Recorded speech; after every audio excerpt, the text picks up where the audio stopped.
चलिए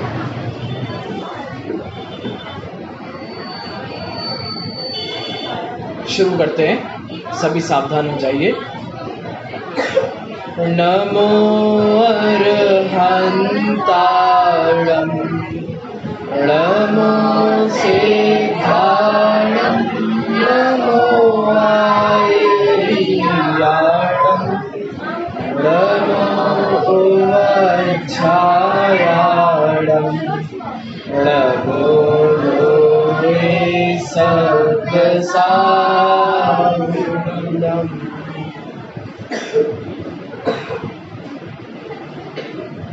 उत्तम क्षमा मार्दव आर्जव भाव है, सत्य शौच संयम तप त्याग उपाय, आगे चल ब्रह्मचर्य धर्म दश सार है, चहुगति दुख ते काढ़ी मुक्ति करता है।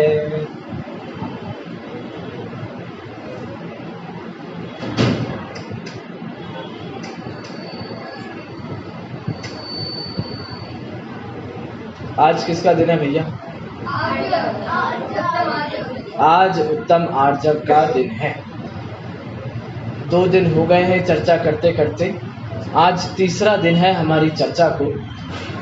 और आज की जो चर्चा है वो बिल्कुल ऐसी चर्चा होने वाली है जिससे आपको ऐसा लगेगा, कई सारे प्रश्न खड़े होंगे, कई सारे आपका मन उसमें विचलित होगा, कई सारे क्वेश्चंस आपके दिमाग में आएंगे, कई सारे डाउट्स आपके दिमाग में आएंगे। क्या हम सही हैं, क्या हम गलत हैं, क्या हम कैसे अपना जीवन जी रहे हैं, सारी बातें। आज उत्तम आर्जव का दिन है और एक साधारण चर्चा में शुरुआत करता हूँ। भैया छल कपट का नाम मायाचारी होता है, ठीक है भैया। झूठ, फरेब, धोखा देना, छल करना, माया करना, ये सब कषाय है और इसके कारण आत्मा में कुटिलता आती है और इस कुटिलता का अभाव सरलता से होता है और उसी का नाम उत्तम आर्जव धर्म है। ये तो सामान्य चर्चा हो गई। अब थोड़ी एक एक परत को खोलते हैं, अब चर्चा को अपनी आगे बढ़ाते हैं। आज मुझे आपसे चर्चा करनी है आप सबकी पहचान के बारे में। किस पे चर्चा करनी है भैया? आपकी पहचान, आपकी आइडेंटिटी क्या है, मैं जानना चाहता हूँ। आज आप किस कार्य से, किस नाम से, किस अपने पद से जाने जाते हो, आज मुझे वो जानना है, आपकी पहचान जानना है। चलिए चर्चा करते हैं, शुरू करते हैं भैया। आप लोगों में से बताओ मुझे, आपने कभी डॉक्टर को देखा है? सबने देखा है डॉक्टर को भैया। कैसे होते हैं डॉक्टर? वाइट, हाँ वाइट एक कोट पहने होंगे, स्टेथोस्कोप उनके गले में डला होगा। आप उनके क्लिनिक में जाओगे तो वो बीपी की मशीन रखी होगी, एक वेइंग मशीन होगी जिसपे वजन नापा जाता, तमाम चीज़ें होती हैं डॉक्टर के पास। अच्छा, आपने कभी वकील को देखा है भैया? कैसा होता है वकील? लॉयर, वो एक अंदर वाइट शर्ट पहना होगा, एक कोट पहना होगा, कुछ पेन लगे होंगे, कोर्ट जा रहे होंगे, कुछ कोर्ट जा रहे होंगे तो कुछ कागज़ अपने हाथ में रखे होंगे, जल्दबाजी में होंगे, तर्क वितर्क बहुत अच्छे करते होंगे, वकील हो गए। चलिए, आपने कभी आर्किटेक्ट को देखा है भैया? आर्किटेक्ट मतलब वो होता है जो घर बनाता है, हम और आपके जो घर बनाता है, नक्शे तैयार करता है। वो उसको देखोगे तो हमेशा इंची टेप उसकी जेब में आपको मिल जाएगा, यहाँ से वहाँ के नाप लेता रहेगा, घूमता रहेगा ऐसे ही, भैया ये तो थोड़ा गलत बना है, ये थोड़ा सही बना है, इसकी फाउंडेशन ऐसी होनी चाहिए थी, वैसी होनी चाहिए थी। अच्छा, आपने कभी स्पोर्ट्समैन को देखा है? क्रिकेटर को देखा है? फुटबॉलर को देखा है? सबने देखा है, सब बहुत साधारण सी बात है। कैसे होते हैं? थोड़े अलर्ट होते हैं, खेलते हैं, अपने जीवन में आलस नहीं दिखाते हैं, एक्टिव रहते हैं, स्पोर्ट्समैन हो गए। ऐसे कितने सारे तमाम लोगों को आप और हम अपने जीवन में देखते हैं। अब थोड़ी हम और आपकी बात कर लेते हैं। हम में से तो कोई ऐसा नहीं है, आर्किटेक्ट नहीं है, इंजीनियर्स को भी देखा होगा आप लोगों ने, अपना लैपटॉप लेके बैठ के काम करते रहते हैं दिन भर, समझ में नहीं आता क्या कर रहे हैं, लेकिन ठीक है। अब हम आप अपन अपने ऊपर आते हैं और विचार करते हैं। भैया इधर से यदि मैं बात करूं आप लोगों से पीछे, तो आप सब हाउसवाइफ्स हैं, आप सब गृहिणियां हैं, आप सब घर के काम करती हैं, आपको दिन भर भोजन के अलावा कुछ और सूझता नहीं है, तो आप लोग भोजन के इर्द गिर्द अपना समय व्यतीत करते हैं। क्या घर की व्यवस्था बनाने में अपना समय अपना व्यतीत करते हैं, साफ सफाई में अपना समय व्यतीत करते हैं। आप देखिए अपने आप को, आप विचार करिए, दिन भर अपन या तो बच्चों को परेशान करते रहेंगे या तो पतिदेवों को परेशान करते रहेंगे। आज क्या बनाना है, अब क्या बना दे, अब क्या खाओगे, कैसे खाओगे, अच्छा बना कि नहीं बना। अच्छा, मैं वहाँ आज आश्रम में बच्चों से बात कर रहा था इसी विषय में, तो उनसे मैंने पूछा, आपकी मम्मी से आपकी जब घर पर बात होती है तो आपकी मम्मी आपसे क्या पूछती हैं? तो वो कहते, भैया आज खाना खाया कि नहीं खाया, अच्छा खाने में क्या खाया, कितना खाना खाया, अच्छा मिल रहा है, ये भोजन संबंधी। तो इसमें गलती नहीं बोल रहा हूँ मैं तो ये बता रहा हूँ कि भैया उनका सारा समय भोजन के इर्द गिर्द घूमता है, ठीक है। अब आप लोग पुरुष वर्ग, भैया आप सबका बिजनेस होगा, कोई दुकान होगी, धंधे होंगे, धंधे पानी वाले सब लोग हैं। तो कोरोना काल आया था बीच में, ऐसी गजब स्थिति हो गई थी, सरकार ने तो मना कर दिया था कोई दुकान नहीं खोलेगा, कोई अपने शॉप्स नहीं खोलेगा, सब बंद रखेंगे। लेकिन ऐसे विचित्र लोग थे, आधी शटर गिरा के दुकान खोल रहे हैं। तो रुचि है उनकी, उस विषय में रुचि है, दिन भर अपने अब ये खरीदना है, अब ये बेचना है, अब ये ग्राहक आएंगे, अब ऐसा होगा, अब ये मौसम आ गया माल रखने का, सारी बातें होती हैं। तो कुल मिलाकर मैं आपसे चर्चा कर रहा हूं आपकी पहचान के बारे में। आप विचार करिए, आपकी पहचान क्या है? आपने अपनी पहचान किन किन कारणों से, किन किन व्यवसायों से या किन किन हॉबीज से बना रखी है अथवा प्रोफेशन से बना रखी है अपनी पहचान। अब कोई डॉक्टर होगा तो 24 घंटे वो उसके दिमाग में डॉक्टरी चलती रहेगी, कुछ भी हो रहा होगा भाई को डॉक्टरी का ही दिमाग आएगा। जैसे मैंने बच्चों से पूछा था, आप में से मैथ्स किसको पसंद है? मैथ्स पसंद है, गजब। इंग्लिश किसको पसंद है? क्या बात है, बढ़िया समझदार बच्चे हो आप लोग। तो आपको मैथ्स पसंद है, आपको इंग्लिश पसंद है, और हमारी माताओं बहनों को भोजन पसंद है, और हमारे भैया और पुरुष वर्ग को व्यवसाय दुकान पसंद है। अब कोई भी मुद्दा होगा, कोई भी XYZ, सबको क्या याद आएगा? बच्चों को अपनी अपनी चीजें याद आएंगी, बच्चों को अपनी दुनिया याद आएगी, अपनी कल्पनाएं याद आएंगी, बच्चों को अपने कार्टून्स याद आएंगे। इस समय पे निंजा हथौड़ी होता तो क्या कर रहा होता, देखते हो कि नहीं देखते हो? छोटा भीम, अच्छा सब पुराने हो गए क्या कार्टून से? अच्छा, मैं तो भैया मैंने तो यही देखे हैं, लेकिन ठीक है, अब जो भी नए आपके आते होंगे, लेकिन आप समझ गए ना, शिनचैन, निंजा हथौड़ी, छोटा भीम, यही सब चलता था। तो भैया बच्चों को अपनी दुनिया याद आएगी। कोई एक्सीडेंट हो गया होगा ना तो उसको ये याद आएगा, निंजा हथौड़ी में तो ऐसा हुआ था, शिनचैन में तो ऐसा। आप लोगों को उस समय पे भोजन का ख्याल आएगा। अब उनके घर में एक्सीडेंट हो गया है तो उनको 2 वक्त का अपन भोजन पहुंचा दो, उनके भोजन पानी में कोई कमी नहीं हो। पुरुष वर्ग को होगा, भैया अपन कुछ सहायता कर दो उनकी, जैसे बन सके वैसे आप सोचिए, आप दिन भर में अपने आप की कल्पना अपने प्रोफेशन के अनुसार ही करते हैं। अब भैया उत्तम आर्जव का दिन है, आप कैसी कैसी बातें कर रहे हो? कहाँ माया चली गई, कहाँ आर्जव चला गया? आप प्रोफेशन धंधे पानी की बातें करते हो, यहाँ तो धंधा पानी छुड़ाने आते हैं लोग, आप उसी की बातें कर रहे हो। अभी करेंगे, धीरे धीरे हम वहां तक भी पहुंचेंगे। देखिए भैया, तो हमारी ओरिजिनल आइडेंटिटी क्या है और हम किस आइडेंटिटी से अपने आप को डिनोट करते हैं, अपने आप को पहचानते हैं, ये जानना जरूरी है। जैसे कोई पुलिस होगी, आपने पुलिस वालों को देखा भैया? Very good. अब कोई पुलिस वाला होगा, आपने कभी उसको अपने दोस्तों के साथ देखा है कैसे व्यवहार कर रहा होगा? बढ़िया मस्ती कर रहा होगा, अच्छे से घुल मिलकर सबके साथ रहेगा, सारी बातें करेगा इधर उधर की, लेकिन उसके मन में क्या चल रहा होगा?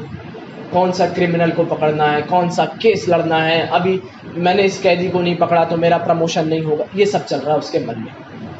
अच्छा, फैमिली के साथ बैठा होगा वो पुलिस वाला, तो क्या विचार करता होगा? आप विचार करिए, आप अपने आप को उसके स्थान पर रखिए। घर परिवार में अपने बच्चों को खिला रहा होगा तो बहुत प्यार से खिलाएगा, अपनी वाइफ से बात करता होगा तो बहुत अच्छे से बात करता होगा, रिस्पॉन्सिबिलिटी होगी। लेकिन दिमाग में क्या चल रहा है अभी भी? वही, किस चोर को कहाँ पकड़ना है, कैसे पकड़ना है, आज किस चौराहे पे कितना चालान काटना है, आज कितना टारगेट पूरा करना है, सारी बातें। अब विचार करिए, वो अपने ऑफिशियल्स के सामने जाता होगा और अपने से बड़े पोस्ट के पुलिस वालों के सामने जाता होगा, क्या सोचता होगा, कैसा विचार आता होगा? उसको घर के विचार नहीं आते उस समय, उसको उस समय दोस्तों के विचार नहीं आते, उसको अपना काम ही याद आता है। अब आप विचार करो, आपकी रियल आइडेंटिटी को पहचाने बिना यदि आप अपनी फेक आइडेंटिटी के साथ दिन भर घूमोगे तो क्या होगा? मैं आपको उदाहरण देता हूं। यदि आपकी फेक आइडेंटिटी ही आपके साथ 24 घंटे चिपकी रहती है तो होगा क्या? आप हो जाएंगे परेशान। कैसे हो जाएंगे अभी बताता हूं। उससे पहले हम चर्चा करते हैं, भैया आपकी और हमारी रियल आइडेंटिटी है क्या? बताओ भैया, आप ही बच्चों से उम्मीद है, मुझे आप ही बता सकते हो। चलो वेरी गुड, थोड़ा सा और अच्छा। बाल बोध पाठमाला भाग 1 आखिरी पन्ना, बताओ। बस वही तो चाहिए मुझे, बताइए। मेरी आइडेंटिटी है शुद्धात्म है मेरा नाम, मात्र जानना मेरा काम। अब सोचिए आपको क्या लगता होगा? वो तो बच्चों की किताब में लिखा है, हम तो बड़े हो गए हैं, कोई हमको तो ग्रंथों की बात सुनाइए आप। अरे भैया विचार तो करो, सारी बातें एक सी हैं। क्या बच्चे, क्या बड़े, क्या छोटे। कल चर्चा करी थी भैया, सब समान है, तो समानता की ही बात है। अब शुद्धात्म है मेरा नाम, मात्र जान, ये है रियल आइडेंटिटी, ये है आप सबकी ओरिजिनल आइडेंटिटी। और अभी हम किस में जी रहे हैं? 24 घंटे फेक आइडेंटिटी को अपने सर पर चढ़ा के रखा है। अब देखिए परेशानी कैसे होती है। कई सारी परेशानियां हैं मेरे पास, आपको समझ में आएगी, अपना जीवन समझ में आएगा उससे। सबसे पहली परेशानी, यदि आप फेक आइडेंटिटी को अपने साथ रखते हो, भैया आपके लिए भी एग्जाम्पल दे दूंगा, तो सबसे बड़ी परेशानी होगी आप हो जाएंगे इस दुनिया से परेशान। कैसे हो जाओगे? देखिए, अब उदाहरण तो मुझे वही याद आता है, आप लोगों के लिए ही आता है, बड़े लोग थोड़ा सा एडजस्ट कर लेना। सिंघम मूवी देखी है आप लोगों ने? आप लोगों ने भी देखी होगी सिंघम, आपने तो देखी होगी दीदी। आप लोगों में से यहाँ किसी ने देखी है सिंघम? देखिए, देखो भैया ने देखी है। चलिए मैं आपको उसमें से एक बात बताता हूँ, आपको चीजें आपको समझ में आएगा। पिक्चरें भी कैसी देखनी पड़ती हैं, पिक्चरों को देखने का भी अपना तरीका होता है भैया। मैं दिखाता हूँ आपको, बताता हूँ। उसमें एक बहुत अच्छी बात है, आपको याद होगा, उसमें एक पुलिस वाला सुसाइड करता है। याद है आपको? अंकल जी, एक स्टार्टिंग में पुलिस वाला, लिटिल सिंघम नहीं प्रभु, हाँ कार्टून नहीं, पिक्चर, उसमें एक पुलिस वाला सुसाइड करता है। वो क्यों करता है, उसका कारण बताइए। उसका कारण सिर्फ इतना सा था, उसने अपनी फेक आइडेंटिटी को रियल आइडेंटिटी मान रखा था। दादी जी, क्या कारण था? आपने तो पिक्चर देखी नहीं है, मैं आपको सिर्फ बताता हूँ, कारण बताता हूँ उसका सीधा सा कारण था, अपने आप को 24 घंटे पुलिस वाला मानता था। अपने आप को 24 घंटे, मैं पुलिस, मैं पुलिस, मैं पुलिस, मैं पुलिस, मैं नहीं तो कुछ नहीं, मेरे होते हुए कोई कैदी कैसे बाहर घूम सकता है, ऐसा मानता था। अब हुआ ये, उसके ऊपर इतना प्रेशर डाला गया, वो इतना प्रेशराइज हो गया, इतना फोर्स किया गया उसे, बेचारे के पास कोई उपाय नहीं बचा और अंतिम उपाय होता है सुसाइड। उसने आत्महत्या कर ली। तो उससे क्या समझ में आया? उससे सिर्फ इतना समझ में आया कि यदि हम और आप फेक आइडेंटिटी में रहते हैं, हमारी गलत नकली पहचान के साथ घूमते हैं, तो होगा क्या? आपके अंदर वो डिप्रेशन वाली भावनाएं उत्पन्न होने लगेंगी। जैसे आप लोग तो रहते ही हैं ऐसी नगरी में जहाँ पर सुसाइड होते रहते हैं आए दिन। कोटा है ना, इतने सारे बच्चे पढ़ते रहते हैं, आए दिन आप लोग खबर सुनते रहते होंगे। क्यों होता है ये? आपने कभी विचार किया? अपन तो सिर्फ इतना विचार करके रह जाते हैं, भैया पढ़ाई नहीं हो रही होगी, नंबर नहीं आए होंगे, इस साल भी क्लियर नहीं हुआ होगा, रह गया होगा। आप उसकी जगह पर अपने आप को रख के देखिए, आपको तब समझ में आएगा। ये सारे हमारे छोटे छोटे बच्चे बैठे हैं, इनके ऊपर भी बहुत प्रेशर है। किसका प्रेशर है? ये बच्चे हैं ना, ये स्टूडेंट्स हैं ना, तो ये अपनी फेक आइडेंटिटी वो स्टूडेंट वाली ये लेके घूम रहे हैं।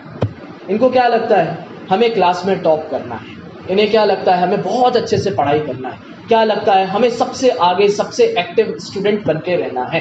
क्यों? क्योंकि हम स्टूडेंट हैं, क्योंकि हम क्लास टीचर के फेवरेट हैं, क्योंकि हम बहुत ब्राइट बच्चे हैं।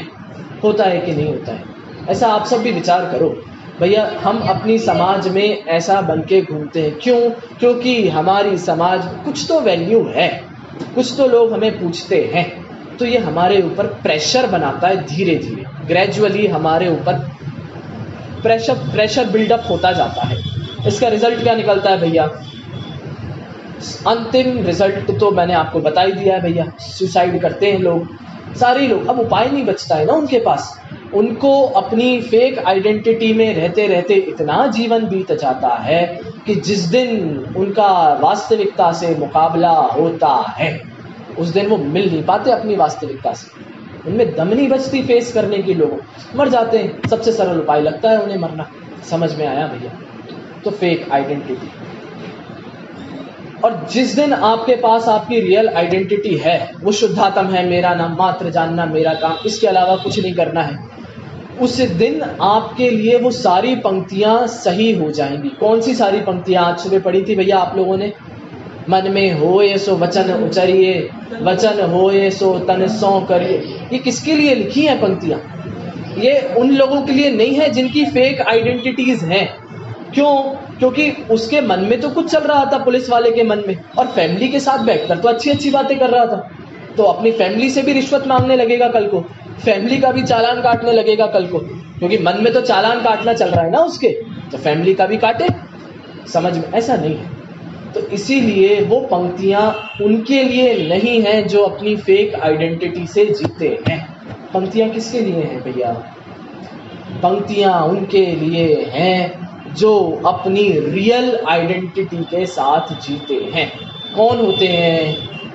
दिन रात आत्मा का चिंतन, मृदु संभाषण में वही कथन, निर्वस्त्र दिगंबर काया से भी प्रकट हो रहा अंतर्मन। ये उनके लिए है जिसने अपने आप को मैं तो जानने देखने वाला एक शुद्धात्म हूँ, ऐसी आइडेंटिटी जो उनकी ओरिजिनल आइडेंटिटी है, उसके साथ जो जीवन व्यतीत कर रहे हैं, ये पंक्तियां उनके लिए हैं। नहीं तो हमारे लिए पंक्तियां नहीं हैं, और हमने अपने लिए इन पंक्तियों का प्रयोग करना चालू कर दिया ना भैया, तो आप सब जानते हैं कितनी मुसीबतें खड़ी होंगी, क्योंकि हम और आपके मन इतने शुद्ध रहते नहीं हैं। इतने शुद्ध यदि हम और आपके मन होते तो फिर कहने ही क्या थे, लेकिन नहीं होते हैं, और ये वास्तविकता है। इससे नाराज होने की या दीनहीन होने की आवश्यकता नहीं है। गुणे स्थानानुसार आपके भाव होंगे, वैसे ही होंगे, आप उन्हें रोक नहीं सकते, लेकिन प्रयास आवश्यक है, सही दिशा में प्रयास आवश्यक है। इसीलिए तो आपको समझ में आया भैया, फेक आइडेंटिटी से कितनी बड़ी प्रॉब्लम खड़ी हो सकती है। हमारे लिए जिनवाणी का आधार नहीं रहेगा। हम जिस जिनवाणी को अपना समझकर मानते हैं, अपना कहते हैं, अपनी बातें करते हैं, वो जिनवाणी हमारे लिए नहीं रहेगी। क्यों? क्योंकि हम आज तक अपनी रियल आइडेंटिटी को एक्सेप्ट ही नहीं करते, हम डरते हैं उससे। चलो और दिक्कत देखें। अब दिक्कत थोड़ी और संगीन होती जाएगी। ध्यान रखना भैया, उपयोग सबका होना चाहिए। ये दिक्कत हम और आपके जीवन में बहुत बड़ी दिक्कत है, बहुत बड़ी, और बहुत घर करके बैठी हुई है। कैसी दिक्कत है? ये ऐसी दिक्कत है, इसमें सिर्फ इतनी सी बात है, आप विचार करिए। आप सभी जैन हैं, हम सभी जैन हैं, सब मानते हैं भैया आप सब जैन हो, सारे बच्चे जैन हैं, वेरी गुड। मैं आपसे एक बात पूछता हूँ, हम सब पूजन क्यों करते हैं? पता है आपको? मैं आपकी इस पूजन की क्रिया पर क्वेश्चन मार्क लगाता हूँ। पूरी बात सुनना भैया, आधी बात सुनकर कोई घर मत जाना, पता चले आधी बात सुनकर चले गए तो मेरे लेने के देने पड़ जाएंगे। चलिए, मैं आपकी इस पूजन की क्रिया पर क्वेश्चन मार्क लगाता हूँ। हम क्यों करते हैं? हम व्रत इत्यादि करते हैं, नियम करते हैं, तप करते हैं, सारी चीजें करते हैं। मैं फिर से क्वेश्चन मार्क लगाता हूँ, क्यों? हम छानकर पानी पीते, हमारा सारे जीवन में छानकर पानी का ही उपयोग होता है, छने पानी का ही, इसके बिना हम उपयोग में नहीं लेते। प्रश्न चिन्ह लगाता हूँ क्यों। रात्रि भोजन हम में से कोई भी नहीं करता है यहाँ पर, बिल्कुल सामान्य आचरण है हमारा। मैं उस पर भी प्रश्न चिन्ह लगाता हूँ क्यों। क्यों रात्रि भोजन नहीं करते? हम रोज जिन मंदिर जाते हैं, नित्य बिल्कुल नियम है हमारा, साल भर 12 महीने हम जिन मंदिर जाएंगे। अगेन मैं क्वेश्चन मार्क लगाता हूँ क्यों। किसकी चर्चा चल रही है? अपनी आइडेंटिटी, अभी भी आइडेंटिटी की ही चर्चा है। मैं आपसे पूछता हूँ, हम सब जैन हैं, हम सब ये सारी क्रियाएं करते हैं, हम सब रोज स्वाध्याय करते हैं कि नहीं करते हैं? आप लोग रोज सब शाम को मेरी सभा में आ रहे हो कि नहीं आ रहे हो? आप सब दिन में भाई साहब की सभा में भी उपस्थित होते हो कि नहीं होते हो? मैं प्रश्न चिन्ह लगाता हूँ क्यों। हम स्वाध्याय करते हैं क्यों, हम पढ़ाई लिखाई करते हैं क्यों, हम जाप देते हैं, माला फेरते हैं क्यों? आपकी सारी क्रियाओं पर जितनी भी आप विचार कर लेना भैया, अपने अपने जीवन में सुबह से लेकर रात तक की सारी क्रियाओं पर मैं सिर्फ एक प्रश्न चिन्ह लगा रहा हूं क्यों। विचार करो भैया, अपनी अपनी क्रियाएं आप सब विचार, ये तो साधारण क्रियाएं मैंने जो होती हैं वो बताएं, लेकिन आप विचार करो, आप सबके जीवन में भी विशेष विशेष सबकी अपनी अपनी क्रियाएं होती होंगी, आप उन पर विचार करो क्यों। क्यों होता है ऐसा? क्यों करते हैं हम ये क्रियाएं? क्यों हम अपना पूरा दिन, और पूरी दिन तो छोड़िए, आप समझिए इस बात को, ये कितनी गंभीर बात है, पूरा जीवन इसमें लगा देते हैं हम, और आपका पूरा जीवन ऐसी क्रियाओं के पालन करने में चला जाता है। पूरा जीवन, 1-2 साल की बात नहीं है, 1-2 10 दिन की बात नहीं है, पूरे जीवन की बात है। 40, 50, 45, 60, 70 साल चले जाते हैं ये सारे काम कर। मैं उन पर भी प्रश्न चिन्ह लगा रहा हूँ क्यों। क्यों हम अपना जीवन दे रहे हैं, क्यों हम ये सारे काम कर रहे हैं, क्या हम क्रियाएं कर रहे हैं। यदि मैं आप सबसे, ये तो बहुत जनरल प्रश्न हो गया सबके लिए, इसलिए सबको बहुत हल्का लग रहा है कि ठीक है ये तो सामान्य चर्चा चल रही है, लेकिन मैं एक एक व्यक्ति को यदि खड़ा करके ऐसे पूछने लगूं, पॉइंट आउट करके कि भैया आप ऐसी क्रिया करते हो, क्यों करते हो, बताओ जरा इसका कारण। आंटी जी आप ऐसी क्रियाएं करती हो, क्यों करती हो, बताओ इसका कारण। अंकल जी आप ऐसी क्रियाएं करते हो, क्यों करते हो, कारण बताओ। आपको बुरा लगने लगेगा, ग्रेजुअली वो आपको जाकर हर्ट होने लगेगा कि भैया हम तो जैन हैं, ये तो हमारा धर्म है, हमें तो ये सारी क्रियाएं करनी चाहिए, इनके बिना तो धर्म नहीं होगा कि नहीं होगा। आपको बुरा लगेगा कि नहीं लगेगा? आपके यदि जैनत्व पर मैं प्रश्न चिन्ह खड़े करने लगूं तो आप विचार कर, मैं खड़े नहीं कर रहा हूं, लेकिन आप विचार करिए, हमें बुरा लगेगा कि नहीं लगेगा? बिल्कुल लगेगा। इतने इतने सालों से करते आ रहे हैं, तो क्या हम पागल हैं? हमारे तो बाल भी सफेद, अभी तुम तो नए नवेले आए हो, दाढ़ी मूछे हैं, काले बाल हैं, हम तो सफेद हो गए बाल, यहाँ पर उम्र हो गई हमारी ये सब करते करते, और तुम जैसे 2500 आए 2500 गए, सबको देखा है, और तुम ऐसी ऐसी बातें कर रहे हो, हम पे प्रश्न चिन्ह खड़ा कर रहे हो। समझ में आया? सबको बुरा लगेगा, सही बात है, मतलब हमने हमारे ऊपर जरूर प्रश्न चिन्ह खड़ा किया, हमको भी बुरा लगा, सबको लगता है। आपको विचार करना चाहिए, सिर्फ इतनी सी बात का विचार करना चाहिए, ये सारी क्रियाओं के पीछे क्या आपका मन मानता है? आपका जो मन होता है ना, क्या आपके मन में उन क्रियाओं को लेकर बिल्कुल वैसे विचार आते हैं जैसे आने चाहिए? क्या आपके मन में उन क्रियाओं की जैसी विधि है वैसे ही विचार आते हैं? मैं आपको उदाहरण देता हूँ इसके लिए। आप सभी ने आदिनाथ भगवान की कहानी सुनी है भैया? आदिनाथ भगवान की कहानी सुनी है, नहीं सुनी? Very good. उनके जीवन का एक प्रसंग मैं आपको बताता हूँ, आप सबके लिए भी वो प्रसंग है। वो प्रसंग है जब मुनि ऋषभ देव दीक्षा लेकर वन में जा रहे थे। मुनि ऋषभ देव हैं, वैराग्य आ गया है जीवन से। क्यों आया था भैया वैराग्य? बताओ। हाँ बिल्कुल, वेरी गुड, बताओ। हाँ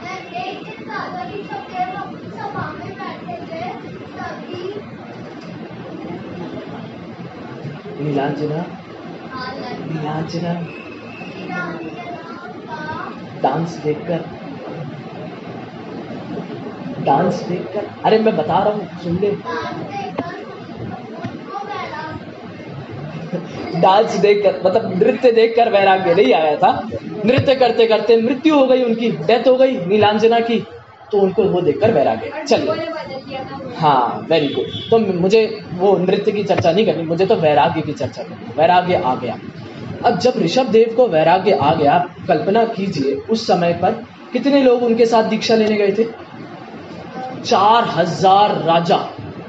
आप विचार करिए, एक ऋषभ देव और उनके साथ 4000 राजा। आप कल्पना नहीं कर सकते कैसी भीड़ और कैसा जमावड़ा लग गया होगा वहां जंगल में। आप विचार करिए, सबने मुनि दीक्षा ली और सबने, ऐसा एक 4000 में से नहीं था जिसने मुनि दीक्षा नहीं ली, सबने ली थी। लेकिन आप विचार करिए, अब मुनि ऋषभ देव ने तो बोला नहीं था भैया चलो हमारे साथ, हमें अकेला लगेगा जंगल में तो थोड़ी कंपनी दे देना हमें, ऐसा तो था नहीं कोई प्रसंग। अपने आप सहज सबकी भावना बनी थी और सब गई थी। विचार करिए, मुनि ऋषभ देव ने कितने समय तक आहार नहीं लिया था? उसके बाद 6 माह तक तो उनका नियम था, नियम पूर्वक 6 माह तक तो उनका आहार नहीं हुआ। हाँ, वेरी गुड, आप बिल्कुल सही कहते हो, लेकिन नियम पूर्वक 6 महीने का उनका उपवास था, नियम था। अब हुआ ये, बाकी के 4000 राजाओं की स्थिति क्या? आप ये विचार करिए, आपको पता होगी उनकी स्थिति कैसी थी। उनकी स्थिति बिल्कुल ऐसी हो गई थी, बिल्कुल जो मिल रहा है वो खा रहे हैं। क्यों ऐसा हो गया था? आप विचार करो, आधे राजा पेड़ से फल तोड़कर खाने लगे, और राजा तो क्या मुनि दीक्षा ले ली थी उन्होंने, तो आधे पेड़ से फल तोड़कर खा रहे हैं, आधे जमीन जो जिस इलाके में है उसको जो जहां मिल रहा है वो खाए जा रहा है। क्यों? क्योंकि वे तो ध्यान में बैठ गए।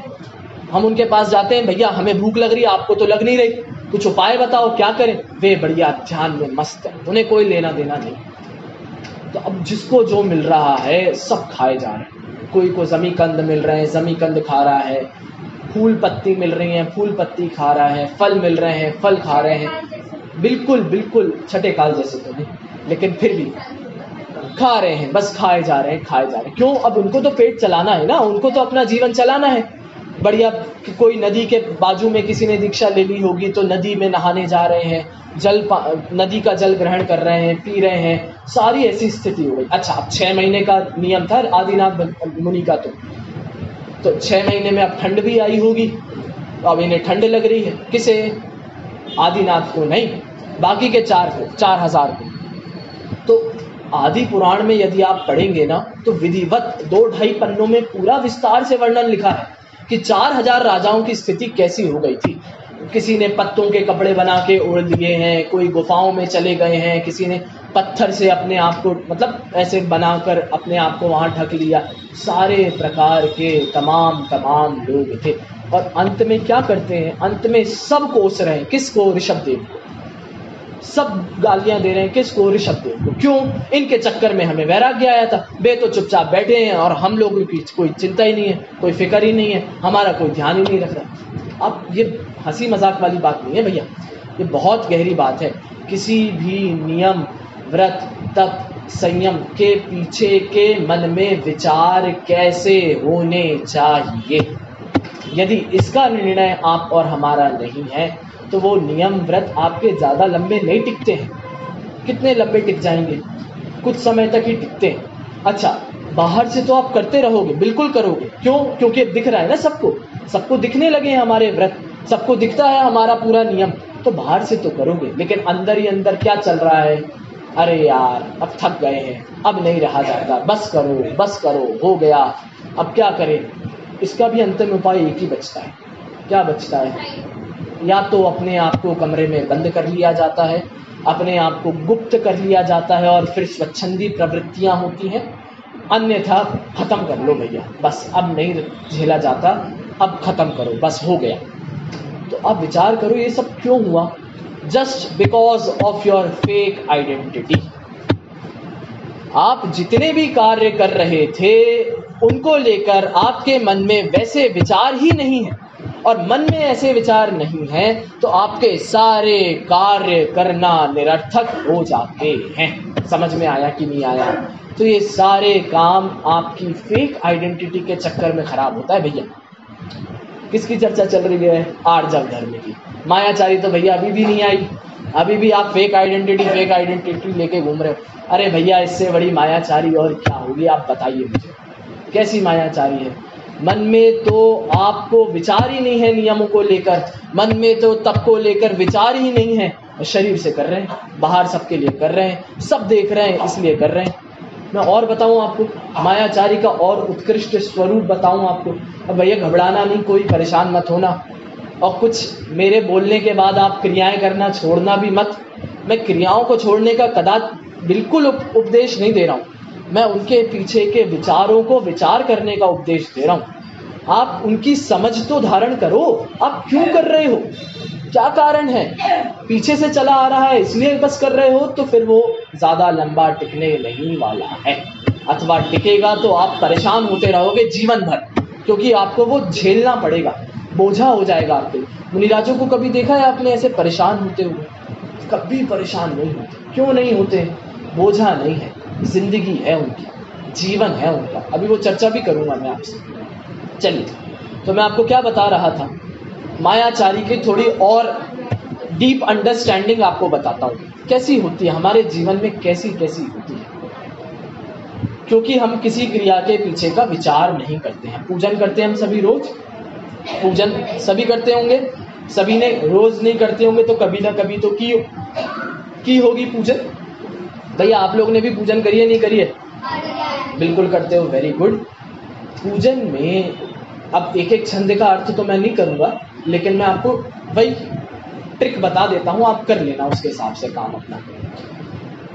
स्टाइल सिर्फ इतनी सी है, उसमें पूजनों में अर्घ पढ़ते हैं हम सारे।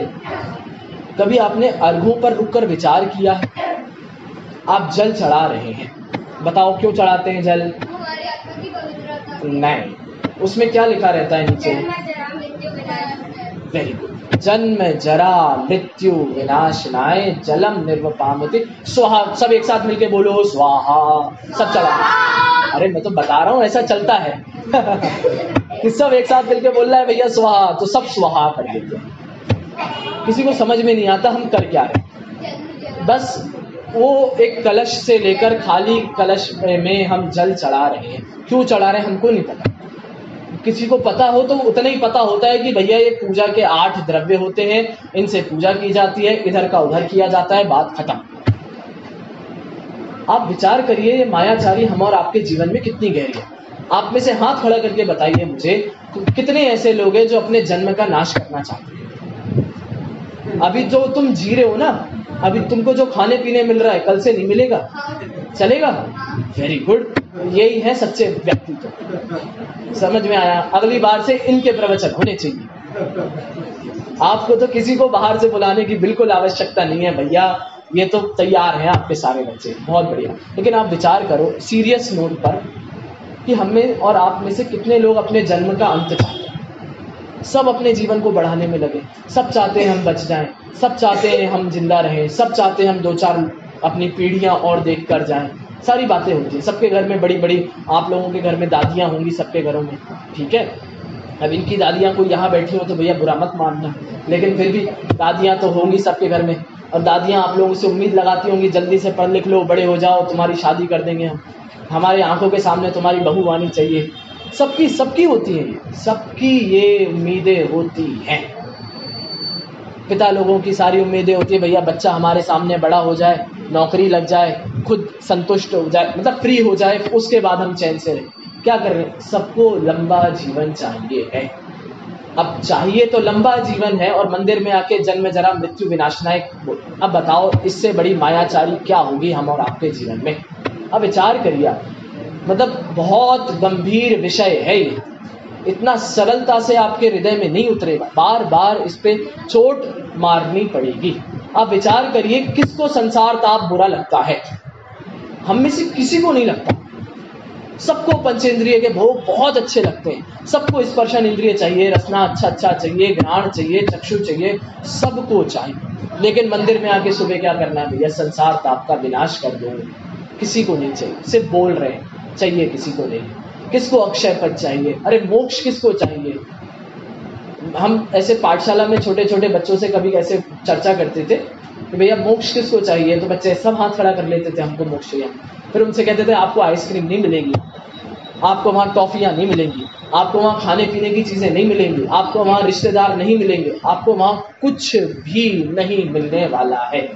अब बताइए किसको? तो सारे बच्चे। आप लोगों की बात नहीं है भैया, आप लोग तो तैयार बच्चे हो, मैं तो उनकी बात कर रहा हूँ जो असली बच्चे हैं। आप असली बच्चे नहीं हो। चलिए, हाँ आप लोग एलियंस हो। तो उनसे सारे बच्चों के हाथ नीचे। आप लोग भी विचार करके देखो भैया, मोक्ष में ऐसी चीजें नहीं मिलेंगी। मोक्ष में आपको पता क्या करना है? कुछ नहीं करना है, खाली बैठना है। खाली हम में से कितने लोग बैठ सकते हैं अपने घर में? आधा आदमी नहीं बैठ सकता। कुछ ना कुछ तो करना ही है, बिना काम किए रह नहीं सकते। काम को ही गालियां देते हैं और काम ही करते रहते हैं दिन भर। होता है, हमारे जीवन में होता है। और अंदर यहाँ मंदिर आके क्या भावना भाते हैं भैया? अक्षय पद प्राप्त करना है। समझ में आया? ऐसे सारे एक एक अर्घ पर आप रुककर विचार करके देखिए। हम जो हमारी क्रियाएं दिन भर करते हैं उन पर विचार कर कर देखिए, आपको तब समझ में आएगा असली मायाचारी कहते किसे। ये बाहर का छल कपट तो बहुत छोटी बात है, बहुत स्थूल बात है, और इसमें कोई दम भी नहीं है। आपके पाप का उदय होगा ना तो आप आसानी से किसी भी छल में फंस जाओगे। आपका पुण्य का उदय होगा तो लाखों छल कर लेंगे बैठ के तो नहीं फंस पाओगे। तो वो तो कर्मोदय जन्य अवस्थाएं हैं, उनमें तो कोई आपको दिमाग नहीं लगाना है, और ना आप लगा सकते हो। आप विचार करो अपनी क्रियाओं के ऊपर, आप विचार करो जो दिन भर में हम करते हैं उनके ऊपर। क्या उन सारी चीजों में हमारा मन मानता है करने के लिए, या हम सिर्फ कर रहे हैं जस्ट फॉर फॉर्मेलिटीज? चल रही हैं तो इसलिए कर रहे हैं, आदत हो गई। कई जन आदतन करते हैं सारे कार्य, इतने सालों से कर रहे हैं, 50-50 60-60 साल हो जाते हैं, लोगों को आदत है। इसके बिना खाना नहीं खा, भोजन नहीं करते। क्यों नहीं करते भैया भोजन? बिना अब उन्हें ये कारण नहीं पता है कि पहले दर्शन जरूरी क्यों थे, फिर भोजन जरूरी क्यों था। उन्हें इसका मनोविज्ञान नहीं पता है, बस कर रहे हैं। इससे क्या होगा? कल को कभी ऐसी परिस्थितियां आपके सामने बन जाएंगी कि पहले भोजन करना है कि पहले जिन दर्शन जाना है, तो आप पहले भोजन करना शुरू कर दोगे। फिर आपके नियम व्रत वहां नहीं। फिर अच्छा, दूसरी बात, बहाने भी देंगे। फिर हमारे पास अपने अपने कारण भी होते हैं। अब ऐसा हो गया, अब ऐसा हो गया, अब शरीर हमारा साथ नहीं देता है, अब ये है, अब वो। बात उसकी नहीं थी, बात थी इन सारी क्रियाओं को करने के पीछे के विचार की। हमने कितना विचार किया किसी भी क्रिया को लेकर, पूजा को लेकर, अष्ट द्रव्यों को लेकर हमने कितना विचार किया। आपको पता है अष्ट द्रव्य क्यों चढ़ाते हैं? सब बच्चे जानते होंगे क्यों चढ़ाते हैं। क्यों चढ़ाते हैं? ये 8 ही क्यों? और अपन फूल क्यों नहीं चढ़ाते भगवान को? फूल तो इतने सुंदर सुंदर होते हैं, ब्यूटीफुल, वेरी गुड। और इसमें नहीं होते? अक्षत, पुष्प, नैवेद्य, दीप, फल, इनमें जीव उत्पन्न नहीं होते क्या? देखिए, इसका सीधा सा विज्ञान आप सब भी जानते होंगे। बताओ भैया।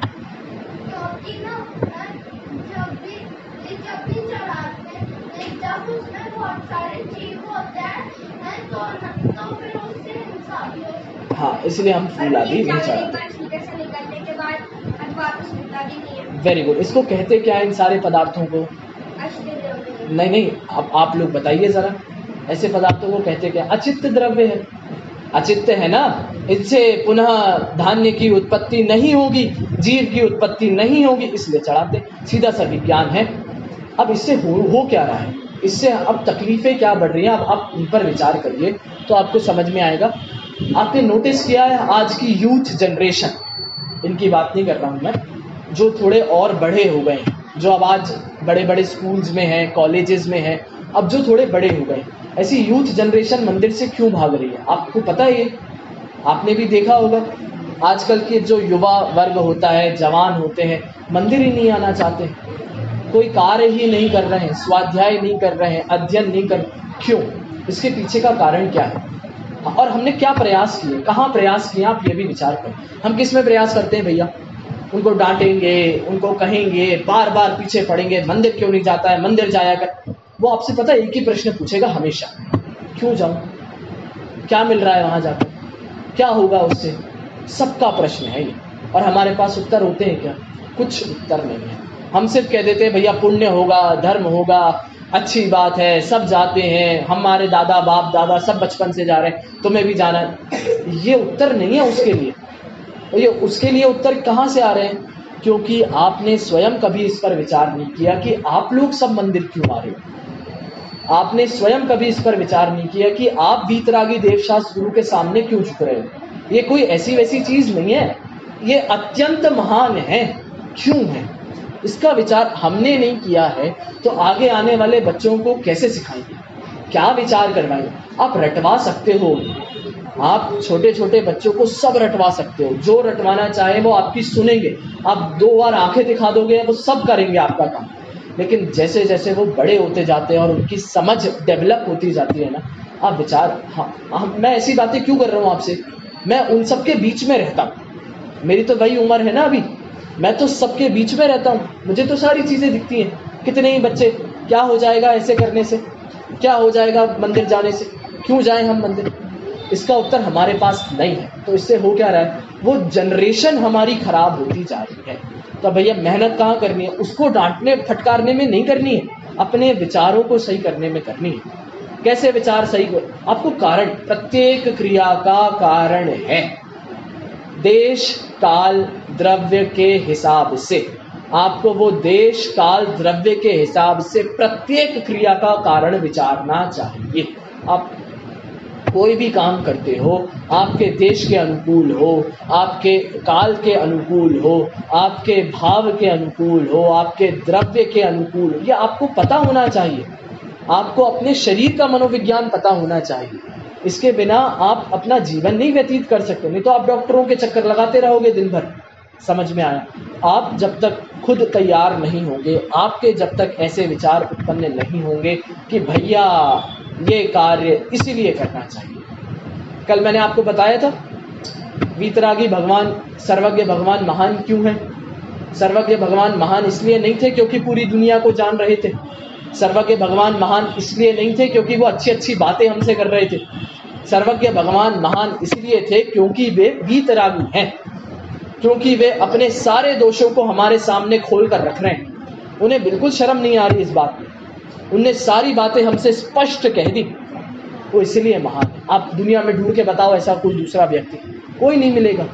इसलिए हम इनकी पूजा करते हैं, इसलिए हम इनके पास आते हैं। जब तक ऐसे विचार आपके स्वयं से उत्पन्न नहीं होंगे तब तक आप भैया मायाचारी कर रहे हैं। आप अकेले क्या, मैं भी मायाचारी कर रहा हूँ। समझ में आया।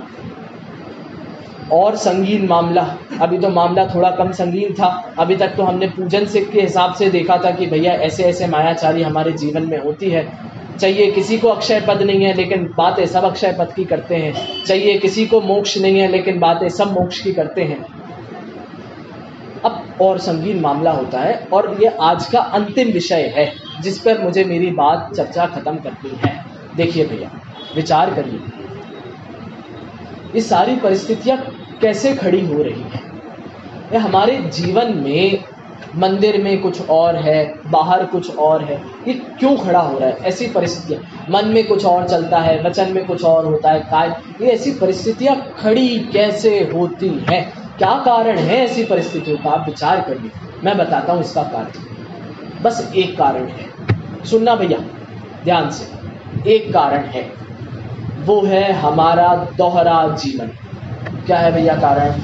हमारा दोहरा जीवन। कैसे होता है हमारा दोहरा जीवन? नहीं, 2 आइडेंटिटीज। ठीक है, बढ़िया। कैसी होती हैं 2 आइडेंटिटीज हमारी और आपकी? आप विचार करो। हमें क्या लगता है, ये जो अभी हम अपना बैठे हैं ना, सब 1 घंटे की सभा में हम बढ़िया बैठते हैं, सारी चर्चाएं करते हैं, सुनते हैं, शास्त्रों की बातें होती है, सब होता है। ये कितनी देर की चर्चा है भैया? 1 घंटे की चर्चा है। इसके बाद जावाणी ते ज्ञान ते हुआ, किताबें बंद हुई और बाहर। हमने अपने जीवन को 2 जीवन बना रखे हैं। एक मंदिर का जीवन है, एक बाहर का जीवन है। एक जिनवाणी का जीवन है, एक दुनिया का जीवन है। एक इस परिसर के अंदर का जीवन है, एक परिसर के बाहर का जीवन है। आप विचार करो, मैं कितनी मनोवैज्ञानिक बात आपसे करता हूँ। आपको अपने दिमाग में रियलाइज होगी ये बातें कि भैया हम जितनी ये बातें कर रहे हैं, भैया मैं आत्मा हूँ, शुद्धात्म है मेरा नाम। कब तक है? 1 घंटे तक है बस। इसके बाद बाहर निकलूंगा ना तो मैं बच्चा हूँ, मैं बड़ा हूँ, मैं बूढ़ा हूँ, मैं ये हूँ, मैं वो हूँ, मैं ऐसा हूँ, मैं पुरुष हूँ, मैं महिला हूँ। समझ में आया कि नहीं? ये दोहरा जीवन है हमारा। हमें क्यों आज अपने जिनवाणी का अध्ययन करने में या जिनवाणी को सुनने में कठिनता आती है? हमें क्यों जोर लगता है ऐसा? हम क्यों ऐसा करते हैं? अरुचि भाव आता है इसके प्रति हमारे जीवन में। क्या कारण है इसका? इसका कारण है दोहरा जीवन। हमें क्या लगता है, जितनी जिनवाणी की बातें हैं ना, वो जिनवाणी तक ही रहने दो भैया। अपने जीवन में बाहर बातें मत करो इसकी। बाहर बातें करोगे तो आपत्ति हो जाएगी। कैसी आपत्ति होगी? पाल तो सकते नहीं है, अनुभव तो कर नहीं सकते हैं, संगति वैसी मिलती नहीं है, तो अपने जिनवाणी की जीवन नहीं है। हमें क्या लगता है, सिर्फ 1 घंटे का जीवन है जिनवाणी का, या जब तक आप मंदिर में रहते हैं तब तक है मंदिर का जीवन, जब तक आप पूजन कर रहे हैं तब तक है पूजन का जीवन, भक्ति का जीवन। इसके अलावा जीवन ही नहीं है। इसके अलावा तो बाहर का बढ़िया लोक व्यवहार का जो जीवन चलता है, बढ़िया बढ़िया घूमना, खाना पीना, उठना बैठना, सारे काम, वो है जीवन। इसीलिए आपको दूसरे लोगों के सामने प्रस्तुत करने में शर्म आती है। हम और आपको ऐसा कभी कभी लगता है ना, ऐसा पीछे हट जाते हैं हमें थोड़ा संकोच होता है अपने आप को बताने में, हमें थोड़ा ऐसा हीन भावना आती है कि हम जैन हैं, हम रात्रि भोजन नहीं करते। आज तो हमारे सारे मित्र करते हैं और वो हम नहीं करेंगे तो हम पर हंसेंगे। हमें ऐसा क्यों लगता है? क्योंकि हम दोहरा जीवन जी रहे हैं। हमें क्या लगता है, जितने भी जिनवाणी के सिद्धांत हैं, निश्चय व्यवहार का हो, निमित्तोपादान का हो, समवायों का हो, जितने भी सिद्धांत हैं, जितने भी द्रव्य गुण पर्याय का हो और वो षटकारक हो, जो भी है, क्या लगता है सब जिनवाणी का है। इसको हमने कभी अपने जीवन में अप्लाई करके ही नहीं देखा, ये एप्लीकेबल ही नहीं बनाया। और एप्लीकेबल नहीं बनाया तो अब क्या हो गया? आप देखो, आप सब स्वयं देखते हो, ये सब आपकी आंखों के सामने साक्षी है कि अब ये इतने से बच्चे बस बचे हैं। हम जब छोटे थे, मैं आपको बताता हूँ, हमारे वहाँ पर, आज हमारे वहाँ भी कोई बच्चा नहीं आता सभाओं में, कोई बच्चे नहीं आते। हम जब छोटे थे लेकिन 50 बच्चे आते थे। लेकिन अब जैसे धीरे धीरे बड़े होते हैं, सब इधर उधर जाते हैं, सबके विचार इधर उधर होते हैं, सब एक दूसरे से मिलते हैं, पूरी दुनिया अभी तो खुली पड़ी है उनके सामने, सारी बातें होती हैं। फिर बाद में जाकर रियलाइज होता है कि भैया बात तो बिल्कुल सच थी, हम क्यों पीछे हो गए, हम क्यों पिछड़ गए, हमारा जैन धर्म का प्रचार प्रसार क्यों नहीं हो पाया? बस इसीलिए क्योंकि हमने दोहरे जीवन को जी रखा है। हम समझते हैं कि ये सिद्धांत सिर्फ ग्रंथों के सिद्धांत हैं, हमें नहीं दिखता प्रत्येक समय का उत्पाद व्यय द्रव्य। हम आज हमारा बच्चा बहुत अच्छे से व्यवहार कर रहा है, कल हमारा बच्चा बहुत लड़ाई झगड़ा कर रहा था, लेकिन उस समय वो बच्चा तब भी हमारा बच्चा था, आज भी हमारा बच्चा। ऐसा सिद्धांत हमें नहीं ख्याल में आता। क्यों नहीं आता? क्योंकि हमें इतना विचार ही नहीं कर पाते कि भैया ये भी तो उत्पाद व्यय द्रव्य का ही स्वरूप है। ये भी तो भैया, आप सब छोटे थे तब भी आप थे, थोड़े बड़े हुए तब भी आप ही थे, अब इस अवस्था में तब भी आप ही हो, और थोड़े वृद्ध हो जाओगे तब भी आप ही रहोगे। तो पर्याय बदल रही हैं, द्रव्य स्थिर है। ये शास्त्रों की बात कहाँ रही? ये आप और हमारे जीवन की ही तो चर्चा है, ये आप और हमारे जीवन की ही तो बातें हैं। हम इसे लेकिन जीवन पर अप्लाई नहीं करते, हम ऐसे इसको पढ़ते ही नहीं है। आप कभी विचार करना, ना हम पूजनों को ऐसे पढ़ते हैं, ना हम भक्तियों को ऐसे पढ़ते हैं, ना हम शास्त्रों को ऐसे पढ़ते हैं जैसे वो हमारे जीवन के हिस्से हो। हम इसे कभी अपने जीवन का हिस्सा नहीं बनाते। क्यों नहीं बनाते? क्योंकि हम मायाचारी करते हैं। कैसी मायाचारी है? वो 1 घंटे का जीवन है, थोड़ी देर का है, जावाणी ते ज्ञान ते होगा और सब बाहर, सारा काम सुलट जाएगा, सब सही हो जाएगा। वो बहुत गंभीर विषय है ये, कि ये दोहरे जीवन से हमारा जीवन तो खराब हो ही रहा है। ऐसे ही तो धीरे धीरे बच्चे बाहर जाकर बिगड़ जाते हैं। जो हम बात करते हैं ना, भैया बच्चे बिगड़ गए, अब कैसे बिगड़ गए? आपने तो उनको पाठशाला में सब सिखाया था, उन्हें सारी बातें याद थी, लेकिन विचार नहीं सिखाए गए। हमने विचार डेवलप नहीं करे। अच्छा, क्यों नहीं करे? क्योंकि हमें खुद नहीं है वो विचार। हम लोग तो उस पीढ़ी से निकल गए क्योंकि हमारा वातावरण वैसा था, हमें कोई इतना एक्सपोजर नहीं मिला, हम कभी इतने बाहर नहीं गए, हमने कभी कुछ ऐसी इतनी दुनिया नहीं देखी, हमें एक्सपोजर नहीं मिला तो हम बच गए। लेकिन आज जिसको एक्सपोजर मिलता है, आज जो बाहर जाता है, वो कैसे अपने आप को सुरक्षित रखे? सिर्फ एक कारण, एक ही उपाय है, वो है विचार। हमारी सारी क्रियाओं के पीछे हमारे विचार स्पष्ट होने चाहिए, और जिस दिन वो विचार स्पष्ट हो गए ना, उस दिन आपके लिए वो पंक्तियां हैं, मन में होए सो वचन उचरिए, वचन होए सो तन। आपके लिए है वो पंक्तियां। किस दिन? जिस दिन वो विचार स्पष्ट हो गए, जिस दिन शुद्धात्म है मेरा नाम, मात्र जानना मेरा काम। वो फेक आइडेंटिटी से हटके रियल आइडेंटिटी जिस दिन आपके ऊपर आ जाएगी, आप जिस दिन अपने आप को वैसा मानोगे, उस दिन से है वो सारे आपके विचार। समझ में आया भैया? चलिए, अब ये मायाचारी की तो बहुत बड़ी चर्चा है इसकी, और आप जितना इस पर खोलोगे, जितना विचार करोगे, पग पग पर आपको आपको करना क्या है? आपके लिए होमवर्क है, सभी के लिए होमवर्क है। कल का होमवर्क किया कि नहीं किया भैया? भैया आप बड़े लोग, कल का होमवर्क किया कि नहीं किया? अरे बच्चों आप नहीं, बड़े लोग, बड़े लोगों को ज्यादा जरूरी है। आप लोग तो ये सुधर गए तो आप सुधर गए।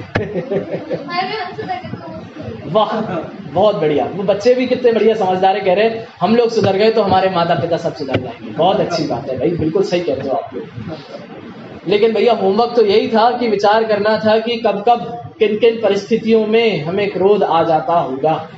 अब आप विचार करिए, अगला होमवर्क है। मैं कभी इसको पूछूंगा नहीं आपसे, सब आपके व्यक्तिगत होगा।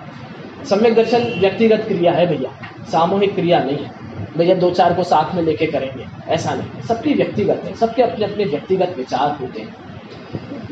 होमवर्क सिर्फ इतना सा है, किन किन परिस्थितियों में ये मायाचारी ये दोहरा जीवन जी रहे हैं। अब विचार करें, कब हमें ऐसा लगता है कि भैया अब मंदिर का समय हो गया है, अब बंद करके चलो बाहर की दुनिया में मजे करेंगे। मंदिर तो इसलिए आ रहे हैं क्योंकि हमारे बड़े बुजुर्ग आते थे, मंदिर तो इसलिए आ रहे हैं क्योंकि परंपरा से चल रहा है, मंदिर तो इसलिए आते हैं क्योंकि कुछ टाइम पास करना है, बस समय व्यतीत करना है, दो चार लोगों से गेट टुगेदर हो जाएगा, इसलिए मंदिर चलो भैया। ये हमारा दोहरे जीवन का उदाहरण है, और इस दोहरे जीवन से हमारे आने वाली जनरेशन खराब हो रही। ऐसा आप विचार करना। तो होमवर्क सिर्फ इतना सा है कि आपको अपने दोहरे जीवन के ऊपर कुछ समय रुककर विचार करना है। ठीक है भैया? ये कोई किसी को बताना नहीं भैया, तो विचार बस करना है। चलो, अब उपसंहार, आज की चर्चा का कंक्लूजन। भैया ये चर्चा का सार क्या है, क्या फायदा? इतनी सारी, कम से कम उपसंहार तो घर लेकर जाओ आप, बाकी कुछ हो ना हो। लेकिन चलिए, उपसंहार भैया दो हैं। मायाचारी को कैसे जीता जाए, मायाचारी को जीतने का उपाय, माया अपने अंदर छल कपट जो उत्पन्न होता है उस पर कैसे विजय प्राप्त की जाए। दो उपाय हैं, बताओ भैया। Very good. अंतरंग उपाय है और बहिरंग उपाय है। हाँ, सब में यही है। अब अभी से मत बताओ फिर। बस इसके अलावा तो दुनिया ही नहीं है।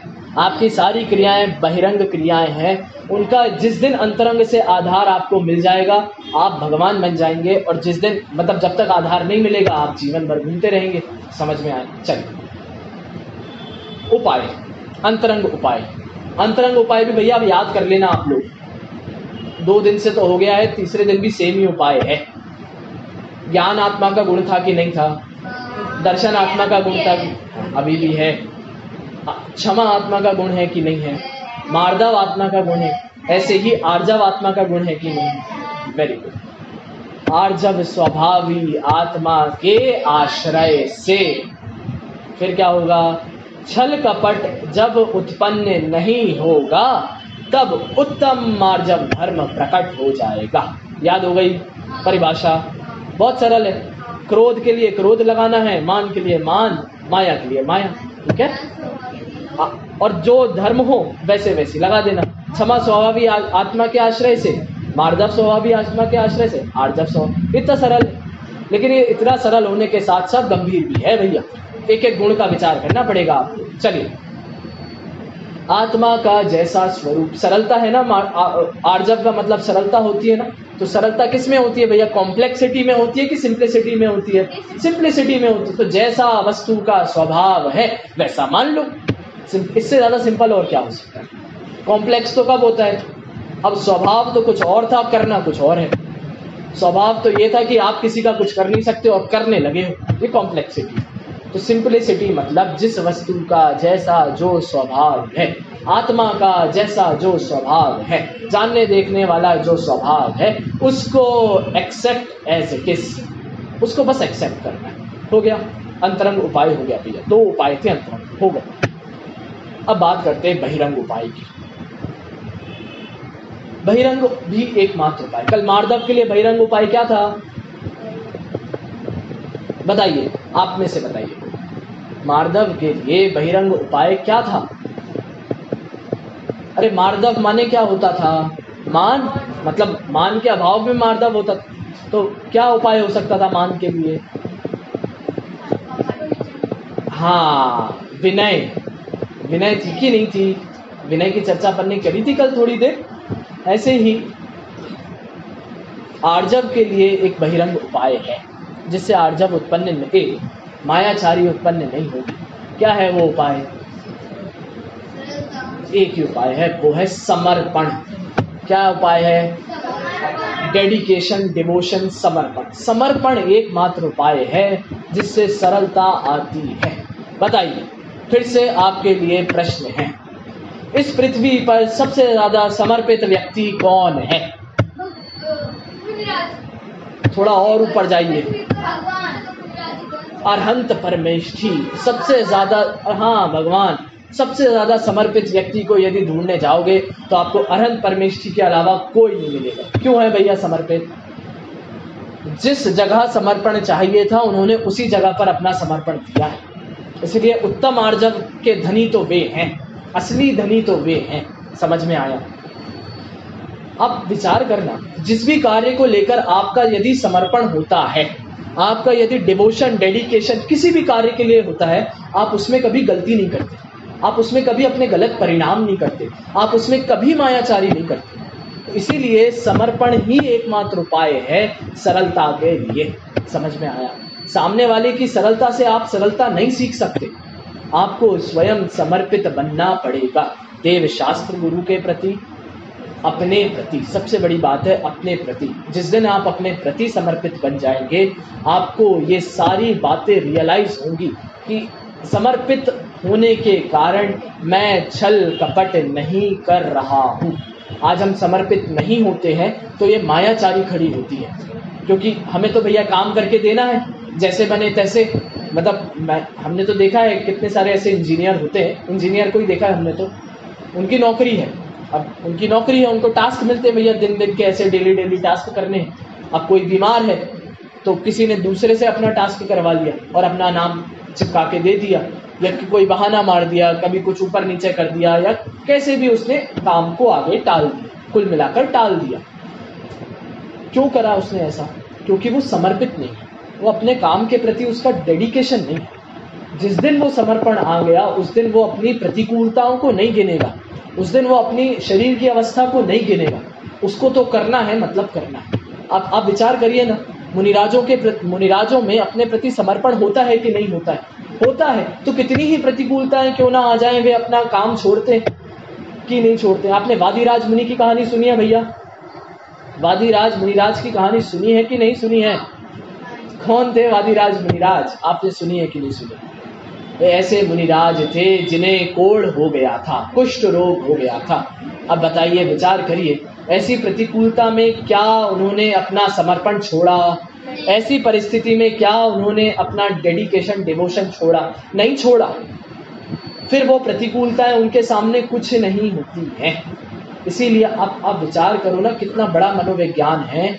आज हमें नियम पालने के लिए, व्रत पालने के लिए अपने शरीर को कष्ट देना पड़ता है, अपने मन को बार बार मनाना पड़ता है, बार बार अपने आप को, मतलब अपनी बुद्धि को उसके लिए स्थिर करना पड़ता है, बार बार करना पड़ता है।